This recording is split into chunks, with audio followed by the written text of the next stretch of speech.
Hai teman-teman yang berbahagia, berjumpa kembali dengan saya Dr. Andri, spesialis kedokteran jiwa dari Rumah Sakit Omni Alam Sutra Tangerang.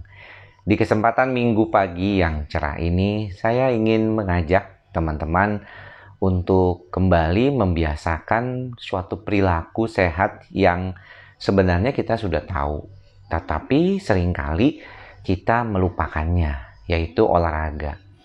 Nah, apa yang saya bahas pada kesempatan kali ini bukan jenis olahraganya ya, karena mungkin teman-teman punya cara dan kebiasaan sendiri terkait hal tersebut.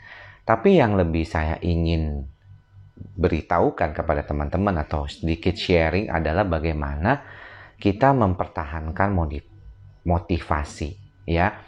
Nah, ketika saya belajar tentang sesuatu yang berkaitan dengan perubahan perilaku manusia, apalagi pada stage of change atau tahapan-tahapan perubahan, ketika saya bertemu dengan teman-teman ataupun pasien-pasien yang mengalami ketergantungan narkoba, saya melihat bahwa ternyata tidak semua orang itu memahami bahwa dia perlu berubah. Ya, jadi apa yang perlu dilakukan pertama dan apa yang harus terjadi itu kadang-kadang membuat beberapa teman kita tuh yang terlibat dalam konteks narkoba itu kesulitan. Maka daripada itu seringkali malah kalau direhabilitasi atau bahkan dimasukkan ke penjara di lembaga pemasyarakatan, malah bukan makin baik tapi makin buruk gitu ya. Nah, mengapa ini bisa terjadi? Saya ingin sedikit membahas pada kesempatan kali ini tentang 5 langkah di dalam proses perubahan atau tahapan-tahapan perubahan. Nah, yang pertama adalah tahapan yang dikaitkan dengan fase yang dinamakan prekontemplasi. Nah, prekontemplasi ini adalah fase di mana orang itu sebenarnya belum benar-benar merasa adanya keperluan untuk berubah ya.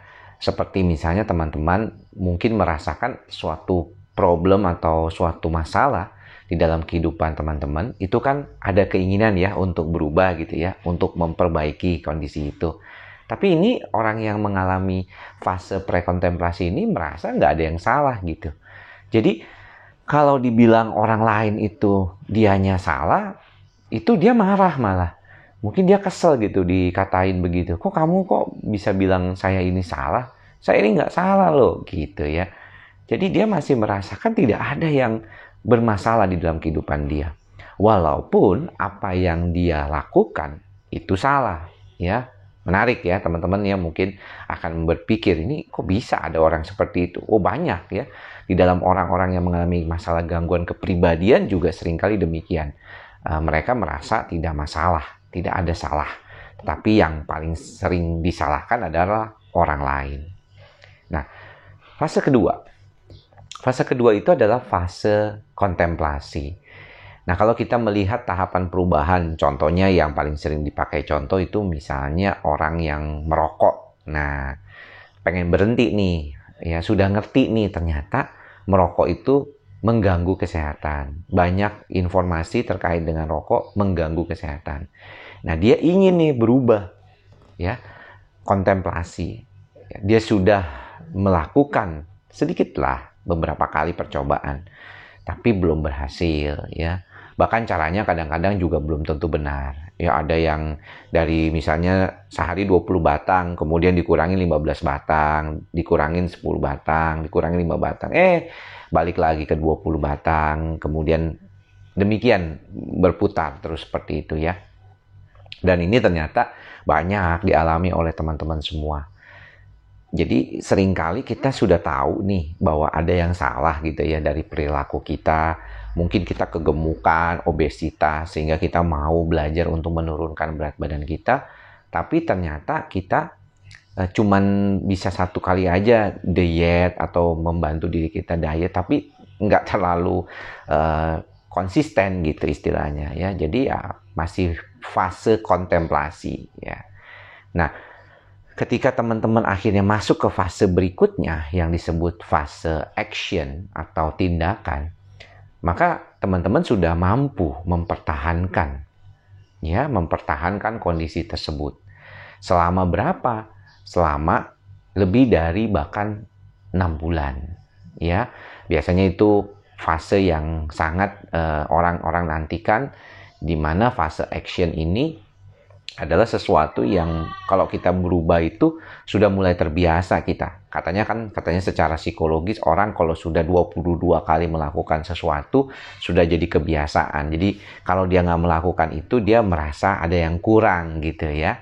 Jadi ini menarik nih ya. Fase selanjutnya tadi sudah dikatakan yaitu fase yang disebut fase action ya, atau tindakan. Jadi orang ini sudah melakukan nih, berhenti merokok, kalau dia diet dia sudah melakukan defisit kalori ya, jadi dia mengurangi makanan atau meningkatkan olahraganya. Yang penting pokoknya defisit kalorinya tercapai lah gitu. Jadi kebutuhan kalori yang cuma 2000 misalnya buat laki-laki sehari, dia makan cuma 1800 atau 1500, dan itu bisa membantu dia mengurangi berat badan 1 kilo sampai 2 kilo misalnya per minggu atau per 2 minggu. Nah, lanjut ke fase berikutnya, yaitu fase maintenance gitu, di mana orang itu sudah mulai memahami benar-benar mengerti tentang apa yang harus dilakukan dan sudah mulai belajar untuk mengelola pikiran dan perasaannya dengan baik sehubungan dengan tindakan yang dia lakukan. Jadi kalau misalnya orang itu, anggaplah kalau misalnya dia mau membantu dirinya melakukan hal yang baik di dalam kehidupan dia, maka dia akan lebih bisa merasakan bahwa oh iya ya, benar juga ya, ternyata ketika saya melakukan hal yang baik di dalam kehidupan saya, maka kita berharap bisa melangkah ke depannya jauh lebih baik karena tujuannya sudah mulai jelas. Kesehatan sudah mulai kita capai. Ketika kita punya badan yang baik dengan diet yang cukup, olahraga yang baik, maka tubuh menjadi lebih segar, lebih bertenaga, punya energi lebih baik. Dan itu yang membuat mungkin sebagian orang mulai merasa, wow, ini bener nih apa yang dilakukan ya oleh saya nih untuk membantu diri saya jauh lebih baik. Dan dia udah merasakan kepuasan dengan kondisi tersebut ya.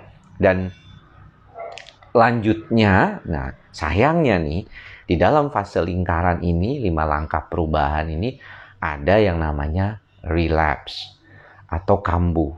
Jadi bukan cuma gangguan kecemasan loh yang bisa kambuh. Ternyata ketika kita melakukan suatu perubahan perilaku pun, kita bisa lepas kendali kita. Motivasi kita mulai hilang, kemudian tujuan yang tadinya jelas menjadi kabur, dan kita mulai melakukan hal-hal yang tadinya kita tidak lakukan. Ya, misalnya kita sudah kembali merokok, kita sudah nggak makan dengan teratur lagi, diet kita acak-acakan. Kalau kita sudah rajin bermeditasi, tadinya bagus buat tidur kita lebih baik, ternyata kita sudah tidak melakukannya lagi, relaksasinya juga tidak gitu ya. Jadi fase ini adalah sesuatu yang wajar, ya, bisa terjadi.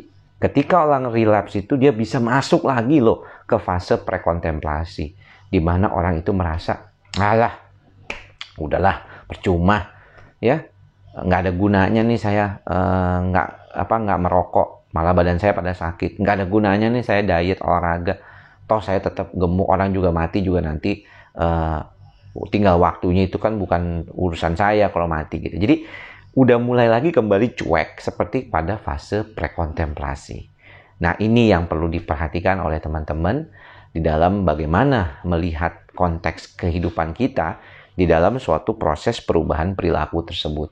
Ternyata untuk berubah perilaku itu perlu waktu dan perlu usaha, perlu motivasi yang jelas, perlu adanya satu goals yang tetap bisa kelihatan gitu ya, sebagai sesuatu yang memang penting untuk diperhatikan di dalam kehidupan kita. Nah, jangan sampai lupa hal ini, karena bagaimanapun hal ini sangat penting untuk membantu kita tetap fokus di dalam menjalani apapun hal yang ingin kita ubah di dalam kehidupan kita. Jadi demikian apa yang bisa saya sampaikan buat teman-teman. Semoga kita semua yang sedang belajar menjadi lebih baik lagi ke depannya, menjadi orang yang lebih baik lagi, akan merasa lebih mampu untuk mencapai tujuan itu dan punya motivasi dan punya goals yang jelas, selalu mendapatkan hasil yang baik. Semoga Bapak Ibu teman-teman semua juga merasakan hal yang sama dan bisa membantu diri teman-teman menjadi jauh lebih baik lagi ke depannya. Sampai bertemu lagi di lain kesempatan. Salam sehat jiwa. Bye-bye.